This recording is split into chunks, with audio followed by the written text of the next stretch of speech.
दोस्तों, हमें कभी भी बिना जांच किए, बिना सोचे समझे किसी को भी सजा नहीं देनी चाहिए। एक राजा और एक कबूतर की कहानी। नमस्कार दोस्तों, स्वागत है आप सबका आपके अपने YouTube चैनल प्राचीन स्टोरी लाइन में।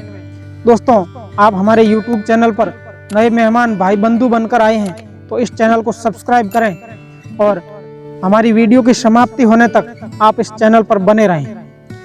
दोस्तों, कहानी एक सच्ची घटनाओं एवं काल्पनिक घटनाओं के आधार पर होती है, लेकिन हमको कहानियों से जीवन में कुछ सीखने को मिलता है और उनको जीवन में उतारना भी चाहिए। आज इस युग में पुरानी कहानियों का बोलबाला कम हो गया है। इसी को देखते हुए हमारे द्वारा आपको कुछ कहानियां प्रस्तुत की जा रही है, जिन्हें आप पढ़ें और दूसरों को भी पढ़ने के लिए प्रेरित करें। एक बार एक राजा था जिनका नाम था वीर प्रताप सिंह। उस राजा के 3 राजकुमार अर्थात 3 बेटे थे। राजा की इच्छा थी कि इन तीनों में से किसे अपने राज्य का उत्तराधिकारी बनाया जाए। वो बड़े असमंजस में पड़ा हुआ था कि आखिर राजपाट किसे सौंपा जाए, किसको राजा बनाया जाए। एक दिन राजा ने अपने 3 बेटों को अपने पास बुलाया और कहा, मैं आज तुम तीनों में से एक प्रश्न पूछता हूँ। अगर तुम्हारे पास कोई गुनहगार खड़ा है तो तुम उसके साथ क्या करोगे? राजा के बड़े बेटे ने कहा, पिताश्री, अपराधी को सजा एवं मौत दी जानी चाहिए। राजा के दूसरे बेटे ने कहा, पिताश्री, गुनहगार को काल कोठरी में बंद कर देना चाहिए। राजा के तीसरे नंबर के बेटे ने कहा, पिताश्री, उसको सजा देने से पहले उसकी निष्पक्ष जांच होनी चाहिए और यह भी निश्चय करना चाहिए कि वह सही अपराधी है या नहीं। इस बात पर राजा ने तीसरे बेटे के द्वारा एक उदाहरण देकर एक कहानी सुनाई। एक बार एक राजा के पास एक कबूतर रहता था। उस कबूतर ने राजा से अपने माता पिता के पास जाने को कहा, लेकिन राजा ने मना कर दिया।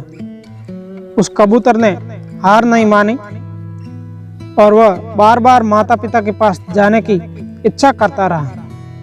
अंत में राजा ने उसकी बात मान ली और अपने माता पिता परिवार से मिलने की आज्ञा दे दी, लेकिन कहा कि आप 3 दिन में मिलकर वापस यहाँ आना है। कबूतर ने अपने माता पिता के पास चला गया और सबसे मिलकर वापस राजा के पास जाने की तैयारी कर रहा था। तो उसके मन में एक विचार आया कि राजा के लिए कुछ लेकर चलूं। इसके लिए वह पर्वत की ओर चला गया अमृत फल लेने के लिए। उसने वहां जाकर अमृत फल ले लिया, लेकिन उसको वहीं पर रात हो गई, इसलिए कबूतर वहीं पर रुक गया। जब वह रात में सो रहा था तो एक सर्प आया और उस फल के मुंह लगा दिया, जिससे फल जहरीला हो गया। लेकिन इस बात का कबूतर को कोई मालूम नहीं था। अगले दिन सुबह कबूतर उस फल को लेकर राजा के महल में पहुंच गया और राजा को वह फल खाने के लिए दे दिए। इस पर राजा बड़ा प्रसन्न हुए और उस फल को खाने लगे। इतने में मंत्री ने कहा, महाराज, आप इसकी पहले जांच तो कर लीजिए, फल सही भी है या नहीं। इस पर राजा सहमत हो गए और उस फल को जांच करने के लिए एक जानवर को उसका एक टुकड़ा पटक दिया। उसको खाने से जानवर की मौत हो गई। इस पर राजा को बड़ा गुस्सा आया और तलवार निकालकर उस कबूतर की गर्दन काट दी और उस फल को बाहर फेंकवा दिया। उस फल को जहाँ फेंका गया था उस जगह एक पौधा उग गया और एक बड़ा पेड़ हो गया। राजा ने देखा, यह तो वही जहरीले फल का पौधा है, इसलिए उसने किसी को भी उसके फल खाने के लिए मना कर दिया। एक दिन की बात है, एक राहगीर उस रास्ते से निकल रहा था तो उसको काफी थकान हो गई। वो उस पेड़ के नीचे सो गया। तब उसने देखा उस पौधे पर तो अच्छे अच्छे फल लगे हुए हैं। उसको भूख भी लगी थी। उसने उसमें से फल खा लिए। यह पता जब राजा को चला तो राजा ने देखा वह राहगीर बूढ़ा था, जवान हो गया और वह जिंदा ही था।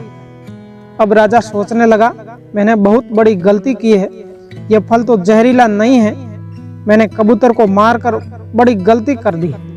इस पर राजा को काफी पछतावा हुआ। वह मन ही मन अपने भाग्य को कोसता रहा। इधर तीसरे बेटे को कहानी खत्म होने के बाद उसको राजा यानी अपना उत्तराधिकारी बना दिया और जश्न भी मनाने लगे। दोस्तों, इस कहानी से हमें यह सीख मिलती है कि हमें कभी भी बिना जांच किए और किसी के कहने पर किसी अपने मित्र, साथी, दोस्त को सजा नहीं देनी चाहिए। उसकी निष्पक्ष जांच करनी चाहिए। यह बोल रहा है या कोई और बोल रहा है। दोस्तों, उम्मीद करता हूँ आपको ये कहानी बहुत अच्छी लगी होगी। तो अच्छी लगी है तो अपने मित्रों और दोस्तों के साथ शेयर भी कीजिएगा और हमारे चैनल को सब्सक्राइब भी कीजिएगा। धन्यवाद। जय हिंद।